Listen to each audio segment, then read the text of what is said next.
Welcome to episode number 39 of the American Regulars podcast. We're coming to you straight after Thanksgiving, so I'm running a few days late. I hope your Thanksgiving was good. Mine was. On paper, it doesn't sound very good, but lots of great food, lots of good time with family.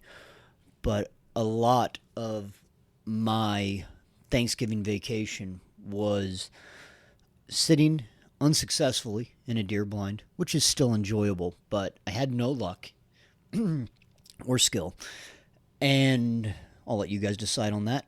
And then watching my Huskers just absolutely clutch, what do they call it? Grasp defeat out of the jaws of victory. So those were the down times, but other than that, enjoyable, but happy to get back to you guys on this podcast. We've got a lot to talk about. It's been over a week or just over a week since the last podcast, and lots of developments since last time. I was pretty doom and gloom about the Ukraine situation. It's still not great, but lots of new developments. Before that, though, I want to get into something that I found just enjoyable, and I haven't always found it so. I want to open up talking about Bill Maher. What's his show on Real Time with Bill Maher on HBO? Now, I've watched Bill Maher for a long time, and I used to it was more of a hate watch thing back when I first started watching it, probably around the 2012 election. I think it's been going on that long. And I would watch it and just get angry at some of his takes, which were just bad leftist takes. And then every once in a while I'd start to listen to him, and he'd be really good about the militarization of police, or every once in a while, like, why are we getting involved in a foreign policy thing? And so while me and Bill Maher have a huge chasm of differences politically and religiously and ethically or whatever, we're just two people with very different beliefs. For the most part, we find some overlap, and this is a clip that I really appreciate Bill Maher doing. He has on Neil Degrasse Tyson, and I'll say this too about Bill Maher: he can stand up for himself. He's a leftist that can actually, even when he's wrong, at least he'll argue and butt heads instead of try to play victim or like use rhetoric. Like he has a spine, and I do appreciate that. There's other things about him that I find frustrating, but he has Neil deGrasse Tyson on his show, and we've got a couple clips of it. One, it's like a Neil deGrasse Tyson does kind of a one-on-one interview with him, and we'll listen to that clip. And then there's a part afterwards that's not on the proper show, but it's called like Overtime, and I think you can go to their website or subscribe, and it's on YouTube if you want to check out the whole thing. And Neil deGrasse Tyson is one of those guys, when he first came out, he was very seemingly apolitical. I think most people in general liked him. He had a little charisma for being a science dork.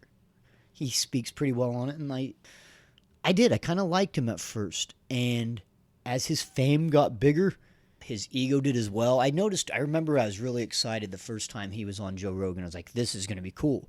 Neil deGrasse Tyson, he's got a really good way of making science interesting. He kind of weaves a little story or a narrative to where it is engaging. That's his strength, is that he can be a sciencey nerd, but he can tell it in a way that can interest someone who doesn't want the data sets and whatever else.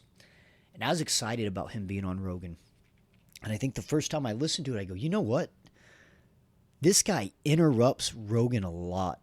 Like, he's interrupting Rogan a lot. Like, let the man speak a little. I know it's his show, and it's like you're trying to interview Neil deGrasse Tyson, and you want him to speak the most, but it just seemed a lot. He came back on Rogan again, and the second time it was almost unbearable with just how much interrupting it was. And you started to realize that the guy was very self-centered and focused.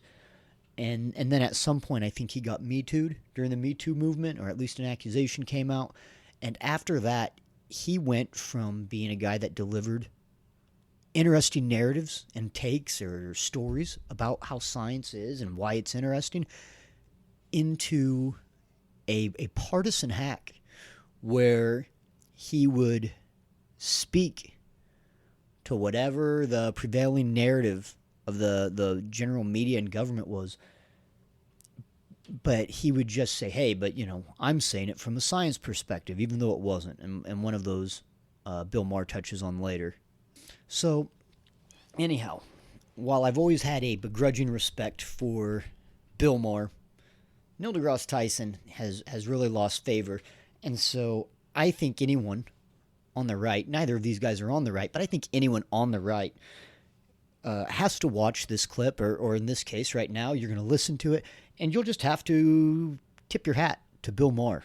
All right, this first part is from the one-on-one interview of Bill Maher and Neil deGrasse Tyson. Give it a listen. Scientific America, the magazine. I remember when it was around when I was grew up with it. Yeah. Grew up with it. Yeah. Okay. Well, their editor had to quit. You saw this. Yeah, I heard about it because she expressed some opinions. Right. Yeah.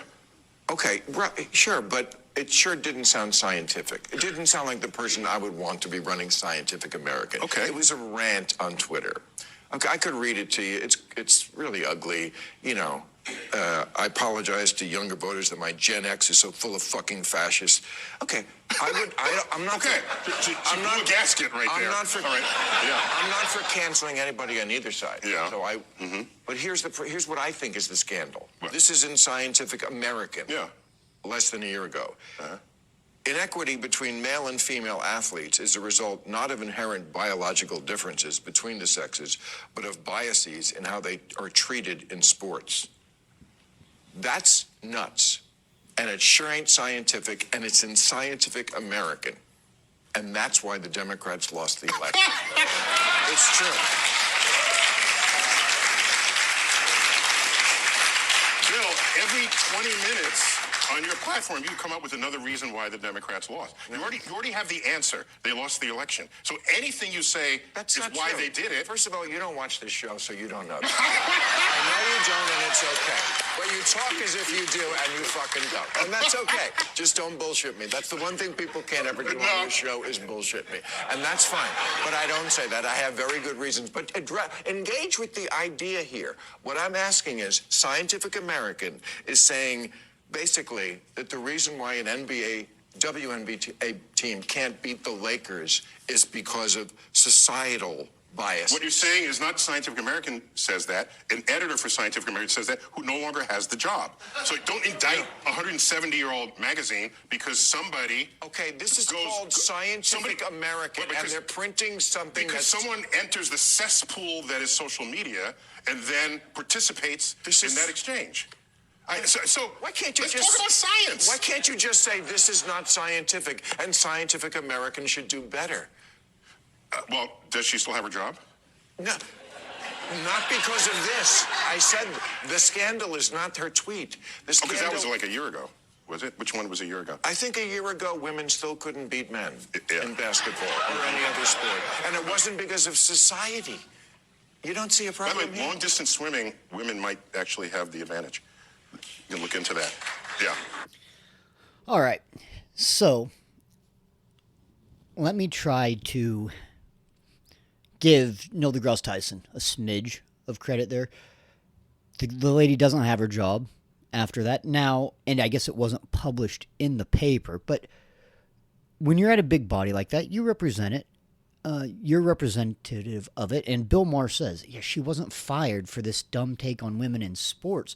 And the reason he brought this up to Neil deGrasse Tyson is because he has argued against the recognition of gender in science lately. Like, he's taken the anti-scientific view that the left has. There's been other ones where he just refuses to say that we live... that our gender is binodal or modal or binary, whatever, to where the vast preponderance is male versus male or female. That's the system that it is in, and that's not a cultural system. That's not a power system. That is a natural system, right? There's men and women. Neil Degrasse Tyson has tried to combat it, and then eventually he'll have I think one of his things was, well, why do you even care? Why do you even care? When someone was asking him on it, which of course is not a scientific defense. So Bill Maher brings this up. The head lady for Scientific American is saying women can't beat men in basketball because of whatever, systemic inequities. And Neil deGrasse Tyson can't confront it and say, well, yeah, there's physiological differences between men and women, which my 4-year-old could tell you. He'd say, well, these guys are taller. They're stronger. He knows men are stronger. And instead of that, he does this deflection. He goes, there's actually evidence that suggests women may be better at long-distance swimming. Okay. But, of course, the fact... I think there's like a Dutch expression. That's like the exception proves the rule. And I think that's true. I think I've heard that too. One of the few sports that women might have an advantage on. And when I say few, there's 1,000 sports out there. One of the few that women might have an advantage on is long distance swimming. And when you would look at it scientifically as to why, you would recognize it's because it's this rare exception where all the genetic and physiological differences that men benefit from 99.9% of the time don't work out for them in long distance. Men have much bigger lungs, so in short distance swimming, they can just blow the doors off women, right? We talk about Riley Gaines. She talks about this. Also muscle. Muscle weighs more than fat. Men have a higher muscular content than women on average, especially once they're both athletes. Women just have to have more fat stores. That's part of the way their body's supposed to be. So they are less buoyant. They also have higher bone density, which is one of the reasons it's so unfair for men to compete against women, particularly in combat sports. Their bones are much denser. Again, this would lead to them being less buoyant. Okay, so the reason they have this advantage, assuming that it is true, which I think it might be, in long-distance swimming, which is a sport no one gives a shit about, right? That's a sport. It's handy if you're in a situation that requires you to swim a long way to not die, but we don't even know what the name of the sport is. We just call it long-distance swimming, but it's precisely because it is this rare exception where the physiological advantages of men, which are many and large, are negated or actually hinder their performance, right? Because of the buoyancy issue, right? So he can't even argue that. And he doesn't once try to tackle what Bill Maher's saying is, why is this person so invested? If she's in this prestigious scientific position for a 107-year-old thing called the Scientific American, why is she so political as opposed to scientific? He won't even touch that. He just tries to throw out this random fact to throw the dogs off the scent. All right, now, I have another clip, and this is the part where they are discussing something in real time. I think on the overtime part. They were previously talking about going to Mars, but Neil deGrasse Tyson wants to bring something in about the human mind and how we think. Give it a listen. Very important Points point. you want. Thank you. I've come to recognize that the human brain is not wired for thinking statistically or probabilistically about anything. And then I looked at the history of math. Do you realize the first time anyone took an average of numbers and figured out that that was a good idea was after calculus had been invented? So that tells me that it is not natural to think that way anyway. And there are entire industries that have risen up to exploit that fact, and they're called casinos. Because people say, yeah, it's due. Yeah, no, it's not due. You don't understand probability and statistics. So in that, so that means we're incapable as a species of truly understanding risk. And this goes to like vaccines, okay? I don't want to like poke the bear here, but what I'm saying is The bear believes in vaccines, just being skeptical of all medical interventions, as everyone should. Well, except, wait. Except 99 out of 100 medical interventions, you're not saying, I need a second opinion. If you have tuberculosis, you don't need a second opinion. If you have polyps in your colon... It's not close to 99%. It's easily 99%. It is not. If you break a femur, you don't get a second opinion on that. I agree, but that's not most... things that happen to people. Lots of things that happen to people, and I'm thrilled that you don't ever have this happen in your life, and I hope you never do. But trust me, most people at a certain point in their life will need a second opinion. The second opinion, yes, but that's after you've been through 99 other... I'm trying to put credit back to doctors where our life expectancy is 3 times what it was 150 years ago. And everyone before 150 years ago ate lower than the rest organic. And half of them died before they were 35. Yeah, science matters. Of course it does. But sometimes you don't sound that way. That's what worries me. Well, actually, you're the guy... You're the guy who doesn't understand why the NBA team can't beat the Lakers. So I don't know. You're supposed to be the scientist, and you couldn't even admit that.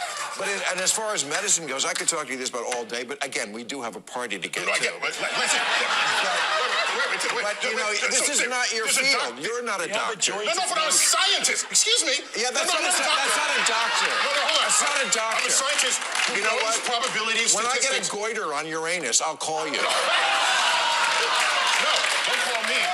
But when it's time to assess risk, that's something that comes out of the world of probability statistics, and scientists are trained in that. And so there's a documentary on PBS.org right now that talks... All right. So, awesome Bill Maher. And, Bill Maher, one of the things that used to make me mad when I said I hate watching him is because he's smug. And man, when it's him versus Neil Degrasse Tyson is so much more smug. It's like, it's apples and oranges. And listen to how he defends his position. He goes against, he literally pokes Bill Maher and says, we're going to poke the bear, and someone that doesn't, vaccine skeptics. And he goes, I'm not skeptical against vaccines. I'm skeptical against all medical interventions. They never directly say the COVID-19 vaccine, right? But Neil deGrasse Tyson is defending, without it all being said, he's defending the COVID-19 vaccine by lumping it in with all other vaccines. Okay, so you can say that that's not vaccine skeptic to be, as Bill Maher said, he's like, I'm not against vaccines. I'm against not being skeptical of all medical interventions. So, he's not a vaccine skeptic. He's skeptical of the COVID-19 one. Rightfully so. Now, if they wanted to get into a big, long discussion on the COVID-19 vaccine, they would lose. Neil deGrasse Tyson tried to frame it that he's against all vaccines because then he can point to the efficacy of those. Notice he didn't bring up coronavirus, SARS-CoV-2, right? He brought up tuberculosis and a broken bone. He also brought in a broken bone because he's talking about, we got to bring the faith of doctors back. Well, yeah, we've never had a problem with them being able to set a broken bone. You're trying to use all the stuff they're good at to defend where they mess up. Now, imagine doing that with another job. That's not how you get better. You don't sit there and say, look at all this other good stuff I did every time there's a mistake. So instead of directly saying, hey, there were problems with this, it didn't prevent the transmission or spread of COVID. There's risks of myocarditis and pericarditis. He doesn't say any of that. He just says, no, you don't like any vaccines, and there's other vaccines that have been good. So, ipso facto, you need to be skeptical of the coronavirus vaccine just shows that you're wrong. And then he lumps it in with all medical things. If you look at the vast preponderance, right, of medical interventions, broken bones and runny noses and lacerations or something, then now look at that. And then he goes on to compare it. Look, we live longer now than we did 150 years ago when everyone was eating organic. Well, scientist who got really mad when he was told he wasn't a doctor, got really mad. I love that because he's smug. Well, doctor, non-doctor, scientist Neil deGrasse Tyson, what you're doing is correlating stuff. To say, we live longer now now that we don't eat organic foods. That has nothing to do. Once you look at the 99 things, right? Yes, we're better at traumatic care. We're better at surviving the elements through, I don't know, petroleum, energy, right? Look at our houses. Like, people don't die from the elements anymore. Like, there's a million things that we have gotten better at. That doesn't mean we shouldn't look and say, oh, you know what? We live longer. We're also fatter. There go. That correlation. We are now fatter than ever. We have more diabetes than ever. And we're living longer than people 150 years ago. Okay, so off Neil Degrasse Tyson's science, therefore, being fat and having diabetes is better than whatever they were doing 150 years ago. Right? It's myopic. It's a red herring. And it's just a lazy attempt for someone who's supposed to be so damn smart. It's a really lazy, ugly attempt and a dishonest attempt at criticizing someone for being skeptical of COVID-19 vaccines. And just a cursory look at his argument makes you realize how much of a fraud he is, at least in this argument. Okay. I enjoyed that. Thank you, Bill Maher. I will appreciate that for a very long time. And when he just tells him he's not a doctor, that just made me giddy. I can watch that again after this podcast. Okay, moving on to more substantive matters, if I said that word correctly. Ukraine. Last we talked. I don't even remember last we talked. We talked about the ATACMS coming in. And I can't even remember in this last podcast if they had launched Oreshnik, which was the ICBM missiles. I think they did. I think we had just talked about it. I think it maybe happened that day. But they had launched the ICBM, this new hypersonic missile that can't be targeted into Dnipro, which is a city on the Dnieper in Kiev, in response to the escalations of Biden putting in the long-range missiles, allowing them to fire them into Russia, and also anti-personnel mines. Recently, we've heard a couple of different ideas on peace talks, which sounds really great, because last time I was pretty doom and gloom, saying this is how close we are to World War III, nuclear holocaust, and indeed, that stuff's not off the table. It's still a very, scary time. So you would think I'd be excited to hear about these proposals, these possible routes to peace. Okay, let's get an off-ramp. Let's find an off-road. Let's get off this highway to World War III. How do we do that? Well, first one I'm going to talk about is Trump hired a Russia-Ukraine envoy, or nominated or elected, whatever. And the guy's name is, Keith Kellogg, former national security advisor, I think it was to Pence, and retired lieutenant general in the U.S. military. Okay? He hired him. He's going to be the guy. Now, let's listen to what Keith Kellogg's proposed plan is for ending the war. Remember, Donald Trump, one of the things he said is he would want to get the Ukraine-Russia war ended day one of office, which would be great. I don't think it'll happen, but I hope the effort and the zeal is there, and whatever. We'll take it when we can get it, but let's do it sooner than later, right? So, Kellogg, in the document published in April, Kellogg advocated for a formal U.S. policy to seek a ceasefire and negotiated settlement of the Ukraine conflict. So far, so good. Let's see what his thinking is. And remember, I'm very skeptical of the foreign policy people that Trump's put in so far. They're much closer to neocons than any non-interventionists that I'd want. They're certainly not America first, as we're about to find out. He proposed that Ukraine would only get further U.S. aid. This is taken from an article by the BBC, by the way. He proposed that Ukraine would only get further U.S. aid if Kiev participated in peace talks with Moscow, but also suggested that if Moscow refused to take part, Washington would then give Kiev more aid. Co-authored with Fred Fleitz, who, like Kellogg, served as chief of staff on Trump's National Security Council during his first presidency, the paper said Russia could be convinced to negotiate if the U.S. promised to put off Ukraine's NATO membership for an extended period of time. It also said the negotiations should include establishing a long-term security architecture for Ukraine's defense. It also mentioned And I don't think I put this part in my notes, but it also mentioned that if Russia wouldn't go to the table, that then we would provide even more aid than previous to Ukraine. Now, on its face, I don't think it'll work, one, and we'll go over the reasons why, but two, what got Trump elected, if anything, right? What are his phrases? Make America great again and America first. Okay, now let's listen to Kellogg's. This is a strength through peace type neocon thing. It's nothing impressive here. It's not clever, and it'll be ineffective. All right, so Ukraine has to go to the table. It would only get further aid if Kiev participated in the peace talks. So go and talk to them, and we'll give you more weapons.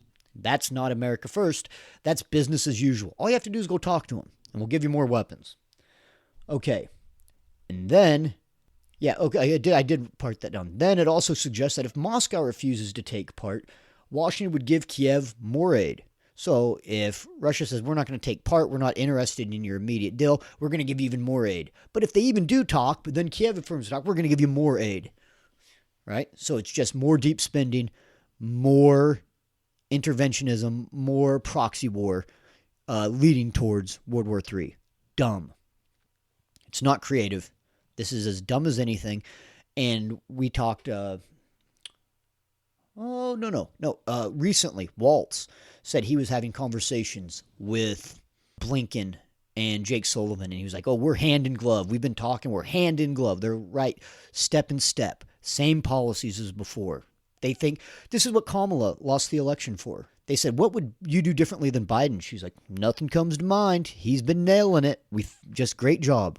That was one of the things I recently talked with someone close to me, and they said what really made up their mind that they couldn't vote for Kamala was that she said that. They go, no, once they said I wouldn't change of anything that Biden's done, they're like, well, I can't vote for her now. I could give you a million reasons why, but that was literally a determining a swing vote was that part. And that is what Waltz, right, is saying about Sullivan and Blinken. Nope, they're doing exactly what I would do. And now he listened to Kellogg, and 2/3 of his plan are provisions to give Ukraine more aid. The other one is the U.S. promising to put off Ukraine's NATO membership for an extended period of time. Okay, you can't do that. Russia's winning the war. To put it off means that you're going to try to do it later. Russia is not going to do that. You got too close before, right? They invaded Georgia. You got too close again, right? And now the Crimea, Zaporizhia, Donetsk, Luhansk, Kherson, they're Russian, all right? And they'll take more. They are not going to have Ukraine be NATO. Not now, not later. This idea of Kellogg's is myopic. It is narrow-minded, and it shows a real lack of depth of understanding. I am thoroughly unimpressed with this as a proposal, and Putin will see it coming a mile away, and you can give them all the arms and aid you want. Ukraine's running out of bodies, and that's the next part we're going to talk about here. Because Zelensky also came out with a peace proposal. And I was trying not to get too into the weeds during Thanksgiving. And I remember I looked at an article that was like, Zelensky proposes ceding lost territory for peace talks.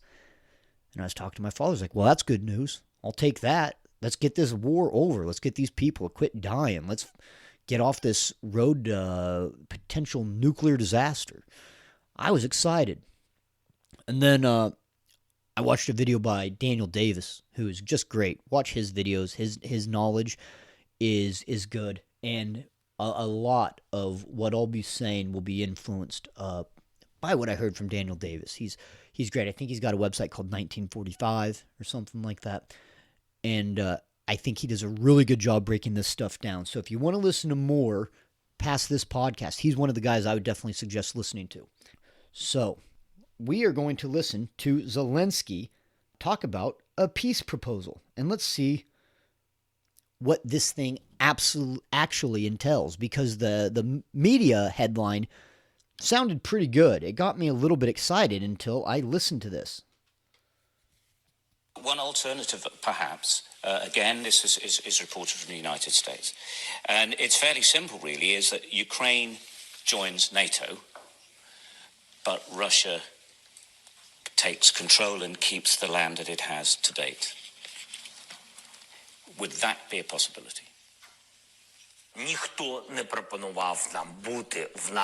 No one has offered us to be in NATO with just one part or another part of Ukraine. That's for once. The fact is that it is a solution to stop the hot stage of the war, because we can just give the NATO membership to the part of Ukraine that is under our control. Yes, it could be possible, but no one offered. But the invitation must be given to Ukraine within its internationally recognized border. You can't give invitation to just one part of a country. Why?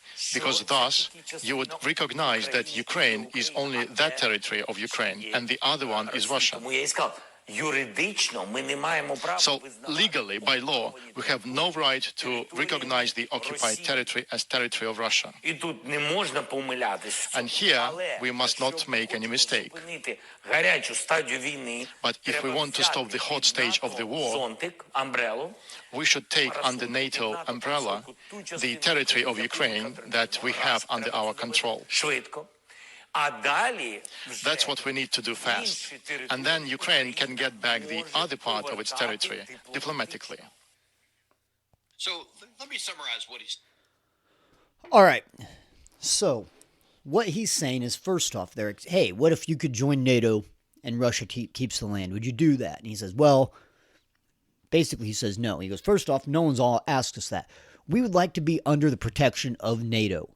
But if we were to say, hey, you're under NATO as these parts, but it's not including Crimea, Zaporizhzhia, Donetsk, Luhansk, Kherson, any other parts that are occupied by Russia, that legally kind of shows us admitting that those are Russian-controlled territories. So if we get an umbrella, it has to be those parts included. He's like, now, what I'm willing to do. Now, earlier, remember the media, all these articles are saying Zelensky is okay with giving up land for peace. What a good guy. He's going to sacrifice the land for his people, right? No. What he says, what I'm willing to do is I want these guaranteed protections. If I'm not going to be part of NATO, I want these security guarantees. I want NATO to basically say, hey, we're going to defend any of the further parts of this. And what he's willing to do is say, we stop the war and Russia keeps those territories for now, and then we get them back diplomatically. So if he goes to some sort of international courts or they do tribunals, I don't know all that stuff. That's outside of my knowledge of expertise.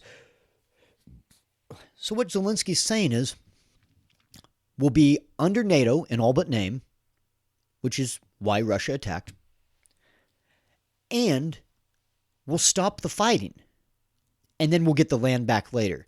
So he is offering exactly nothing. Why? Because Russia attacked, because he doesn't want Ukraine to be under NATO, whether it's an official UN NATO member or whether it's just this forever proxy where they overthrow anyone that likes the Russians and they put, all this billions of dollars and weapons into it.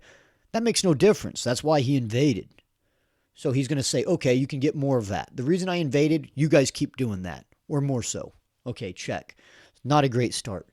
But what, I get to keep all the land? I get to keep the Donbass, right? Donetsk, Luhansk, Zaporizhzhia, Kherson, the Crimea? No. We're just going to stop the fighting that you're winning, that you're kicking our ass in. We're going to stop the fighting, and then we'll just try to get that later without fighting. So you take a guy like Putin and you would say, okay, so what's in it for him? Well, we stop fighting. And look, I think you can get Putin with the right terms to stop fighting. But there are no right terms there. He's saying, no, we're going to get that land back originally. We're not going to tell you it's yours. We're just going to stop fighting you for now and say, yes, we'll acknowledge the fact that you're in it right now while we stop fighting. Okay, what good does that do for Putin? Putin I can't imagine the pressure like he would face. The Russian people would turn on him like a Doberman if he took that deal. He never would, though, because Putin's smart. Why would he give up everything when there's no cards on the table? He would never go for it. Ukraine is out of men. I talked about that earlier. It doesn't matter if Kellogg decides that Putin won't go to the table, so he's going to give him even more aid than ever. It doesn't matter if there's not fingers to pull the triggers, right? If there's not men to man the tanks. It doesn't matter what we give them. Ukraine is running out of men. They've either died or fled or are already on the front line serving. The one card that Ukraine has right now is the Kursk offensive. They've taken a little bit of land. And when I say little bit, it's a very marginal amount of land from Russia. Right? They pushed in. It was a surprise thing. And they're now they're basically finding a double envelopment surrounding them. Those guys are all going to get corralled and either killed or captured.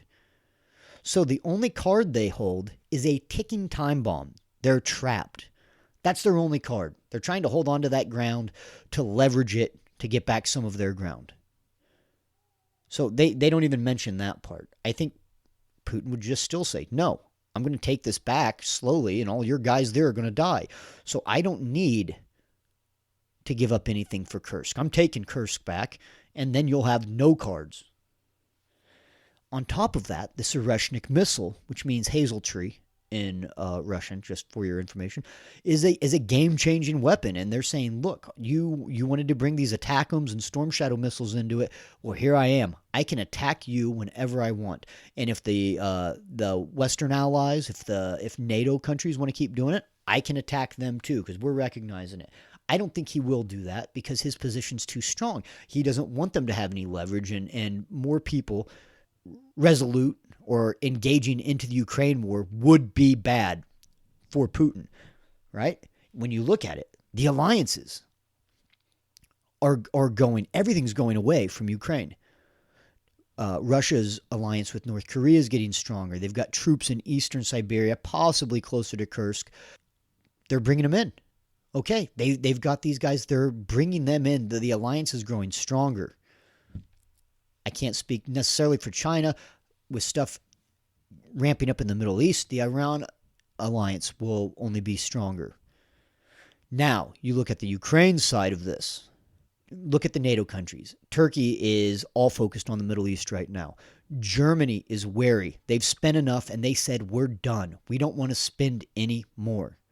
There's other NATO countries like Hungary that have never been for it. And now, what happens January 20th? Trump comes in. And then his greatest ally, the United States, that without a doubt becomes weakened as Trump's saying he wants this war to end. So the alliances are falling for Ukraine. They're staying the same or if not strengthening a little for Russia. Russia's gaining ground every day. The Ukrainian power structure, their infrastructure is gone. And it's about to be winter in northeastern Europe. They're going to be freezing. They're about to have a very hard winter. The ground's going to freeze, allowing people to get more ground than during the wet seasons and stuff. All cards are in Putin's hand. There is no way this Zelensky peace proposal, it's a joke. It is a joke. And now if you listen to someone other than me, unless it's some guy like Scott Horton or Daniel Davis or Ray McGovern or someone, and I'm not putting myself in their ranks. I'm just smart enough to listen to them as opposed to the mainstream media. You listen to the mainstream media, they're going to paint this as one thing. Look, Zelensky is putting his pride. You tell me if I'm wrong. Zelensky is putting his pride aside for his people, and he's willing to bite the bullet and cede territory for his countrymen who he's dragged as a conscript army. Russia's got a conscript army too, but he's dragged them to the front lines. So much Ukrainian blood on Zelensky's hands. But they're going to make it sound like he's some guy trying his damnedest for a peace plan. And he's going to give up land. But he's not going to give up land. We know that now. He's saying you can hold on to it until I can try to figure out a way to get it from you because I know I can't fight you for it. And they're going to make him out to be this guy, oh, we're doing everything we can to stop the war. And Putin's going to say no, because the terms are ridiculous, because there's no leverage on the side of the Ukrainians. And then the next thing, you watch this, I'll bet you money. Email me. I'll bet you money. We'll make a bet. The next articles that come out after that is, yep, Putin is, bloodlust maniac. He won't even go into these peace talks. Bad intentions. And Poland or the Baltic states are next. And just now's the time, more than ever, it just shows that Putin won't be stopped. And of course, he is just like Hitler, because that's the only historical comparison anyone in the mainstream media can ever make. I bet you. If you think I'm wrong, comment down below, right? Whether it's YouTube or one of the podcasts. By the way, before you comment it, like and subscribe. Tell your friends. If you agree with me, tell me why you agree with me, or tell me what you think on top of this. What are they gonna say? How will the media be so dishonest to try to not even give you a cursory glance at how weak this peace proposal is? And look, Kellogg's is no better. So hopefully we've got some better minds and more realistic and pragmatic minds talking to Trump, and we'll see how it goes. But if this is their best, it will not be a day one stoppage of the Russo-Ukrainian War. I guarantee you that. They better come up with something better than this. But at least the word peace is starting to come into the air. We need this thing to wrap up for everybody's sake. So, thank you for listening. Like and subscribe. American Regulators Podcast. We'll catch you on the next one.